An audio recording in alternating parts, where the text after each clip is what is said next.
नୂआदिल्ली केन्द्र सरकार विभिन्न मंत्रालय कार्यरत ओडिशा क्याडर और ओडिया पदाधिकारी मानक सहित मुख्यमंत्री बैठक विकसित ओडिशा गठन लक्ष्य पूरण पर राज्यर प्रस्ताव गुड़िकर त्वरित कार्यान्वयन पर सहयोग कामना कर मुख्यमंत्री गतकाली नीति आयोग बैठक में जोगदेवा पर आज ओडिशा भवन में केन्द्र में कार्यरत ओडिशा क्याडर अधिकारी मानक सहित एक बैठकर आयोजन कर दुई उपमुख्यमंत्री कनकवर्धन सिंहदेव और प्रभाती परिड़ा जोगदे नीति आयोग बैठक में मुख्यमंत्री केन्द्र सरकार निकट में जो सब प्रस्ताव रखिथिले से सबु त्वरित कार्यान्वयन पर से एही अधिकारी मानक सहयोग लोड़िथिले। अधिक सूचना आम सीनियर रिपोर्टर शिवानंद राउत आम सहित जोड़ी। शिवानंद, नूआदिल्ली में केन्द्र सरकार विभिन्न मंत्रालय कार्यरत ओडिया क्याडर एवं ओडिया पदाधिकारी मानक सहित मुख्यमंत्री बैठक रही है। बैठक में केउ विषय सब आलोचना करा जायथिला?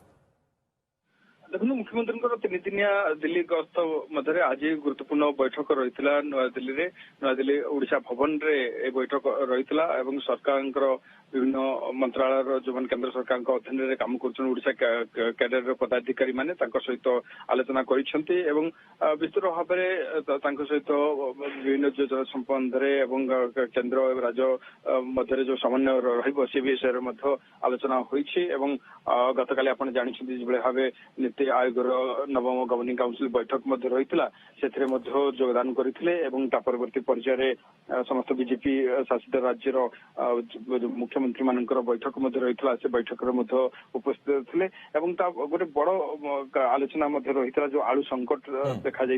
से संबंध में ममता बानर्जी सहित आलोचना पर गोटे समाधान रास्ता फिटिला कोठा कोठी आज जो अधिकारी माने रही केन्द्र सरकार अधीन ओडिशा कैडर जो अधिकारी माने थे समस्ते उपस्थित थे समस्त सहित मुख्यमंत्री प्रथम थर पर समस्त सहित आलोचना कले। तेज मुख्य उद्देश्य रही विकसित ओडिशा गठन लक्ष्य आज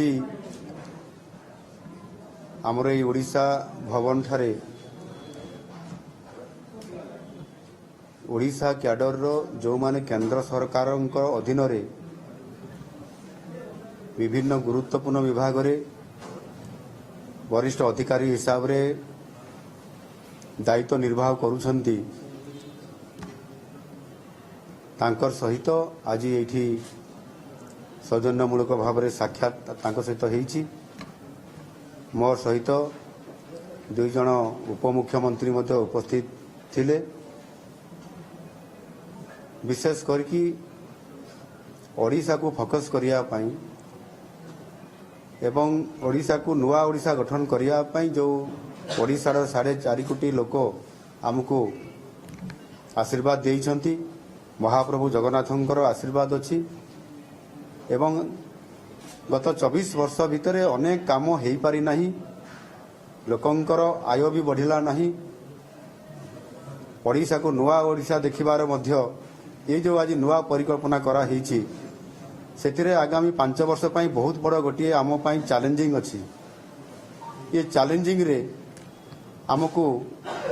काम करिया पई पड़िबो। गोटे आम पटे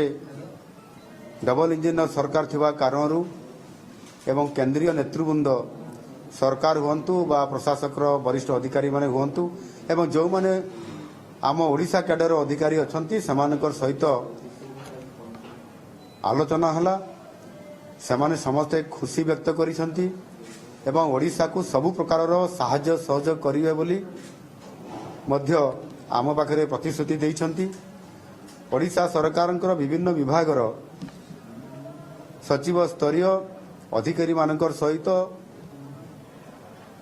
भारत सरकारंकर विभिन्न विभागर मंत्रालय सहित मध्य आलोचना करिवे ये कथा मध्य आगु आमको अर्थ मंत्री केंद्र सरकारंकर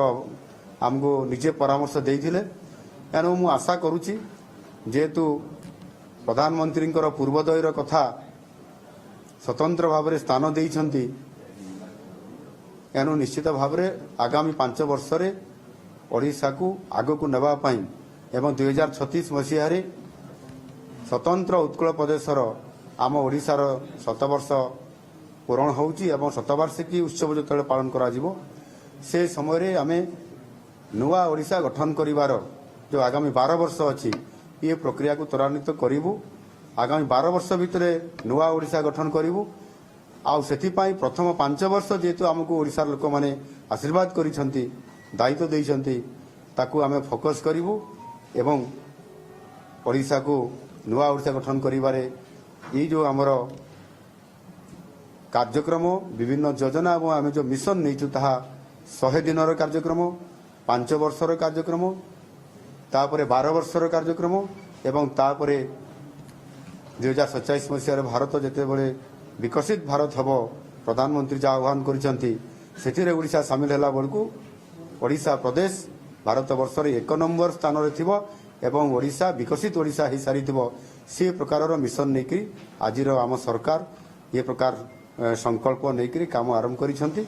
ଆଉ ତାହାର ଆଜି ଯେଉଁ ଓଡ଼ିଶା କ୍ୟାଡରର ବରିଷ୍ଠ ଅଧିକାରୀମାନେ ଏଠି ଅଛନ୍ତି ତାଙ୍କର ସହିତ ଗୋଟେ ଭାବଗତ ସମ୍ପର୍କ ପ୍ରତିଷ୍ଠା ହେବା ଏବଂ ସେମାନେ ଆମକୁ ସହଯୋଗ କରିବାର ହାତ ବଢ଼େଇବା ଇଏ ନିଶ୍ଚିତ ଭାବରେ ଓଡ଼ିଶା ପାଇଁ ଗୋଟିଏ ମଙ୍ଗଳମୟ ହେବ। ଧନ୍ୟବାଦ। ତେବେ ସହଯୋଗ କାମନା କରିଛନ୍ତି ମୁଖ୍ୟମନ୍ତ୍ରୀ। ଯେଉଁ ଅଧିକାରୀମାନେ ରହିଛନ୍ତି ସେମାନଙ୍କ ସହିତ ଇଏ ସହଯୋଗ କାମନା କରିଛନ୍ତି। ପ୍ରତିକ୍ରିୟା ଶୁଣୁଥିଲେ। ଗତକାଲି ନୀତି ଆୟୋଗ ବୈଠକରେ ଯୋଗ ଦେବା ପରେ ଆଜି ଓଡ଼ିଶା ଭବନରେ କେନ୍ଦ୍ରରେ କାର୍ଯ୍ୟରତ ଓଡ଼ିଶା କ୍ୟାଡର ଅଧିକାରୀମାନଙ୍କ ସହିତ ଏକ ବୈଠକର ଆୟୋଜନ କରାଯାଇଥିଲା।